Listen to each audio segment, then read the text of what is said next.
आज की कहानी उन्हें समर्पित है जो माँ अपने बेटों को राजा कहती है और बेटे भी बड़े होकर अपनी माँ को किसी राज रानी से कम नहीं समझते।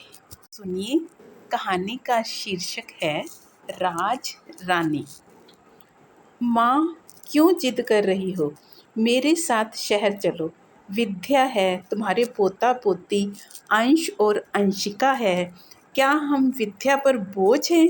क्यों कहती हो कि मैं तुम सब पर बोझ बन जाऊंगी? नहीं बेटा, गांव में सभी मेरा पूरा ध्यान रखते हैं। ये कैसे? रतन ने माँ को बीच में टोकते हुए कहा। देखो माँ, इस बार मैं प्रण करके आया हूँ कि तुम्हें अपने साथ लेकर ही जाऊंगा। बस। रतन के सामने जब माँ की एक न चली तो वह शहर आने के लिए तैयार हो गई। रास्ते में रतन सोचने लगा, माँ को देखकर विद्या और बच्चे कितने खुश होंगे। अंश हमेशा कहता है कि पापा दादी को यहाँ ले आओ ना। ग्रैंड पेरेंट्स डे पर सभी के दादा दादी आते हैं, हमारी दादी नहीं आती। और विद्या भी कितनी खुश होगी माँ को देखकर। जहाँ हम सबका ख्याल रखती है, क्या माँ का नहीं रखेगी? माँ यूं ही कहती है कि मैं बोझ बन जाऊंगी। माँ तो हम सबकी राज रानी बनकर रहेगी। उनका गांव वापस आने का मन भी नहीं करेगा। विद्या की भी शिकायत हमेशा हमेशा के लिए दूर हो जाएगी। आज माँ को मेरे संग देखकर कितने खुश होंगे और हैरान भी।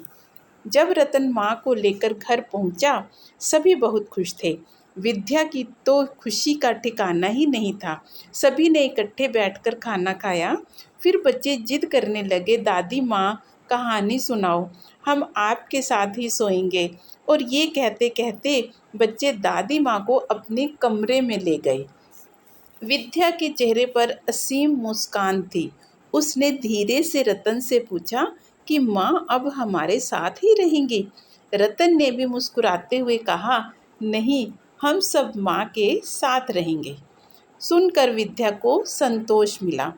अगले ही दिन जब बच्चे माँ संग बगीचे में शाम को घूमने गए हुए थे, तब रतन ऑफिस से आया और देखा विद्या काम वाली बाई का हिसाब कर रही है।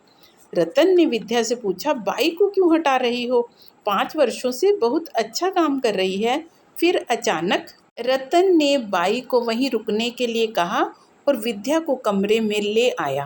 क्यों हटा रही हो? तब विद्या ने इठलाते हुए कहा, माँ घर में बैठी बैठी बोर ही होगी, काम में लगी रहेंगी तो उनका मन भी लगा रहेगा। और तुम भी तो माँ के हाथ से बने खाने को कितना याद करते हो। अब माँ ही खाना बनाएंगी। रतन को महसूस हुआ, कल्पना में जिस माँ को यहाँ राज रानी बनाए रखना चाहता था, कहीं वह नौकरानी। इतना सोचकर ही रतन का मन सिहर उठा। तभी उसने विद्या को समझाते हुए कहा, माँ अभी अभी तो आई हैं गांव से और गांव में ये सभी के दिलों पर राज करती हैं। पता नहीं यहाँ इनका मन लगेगा भी नहीं।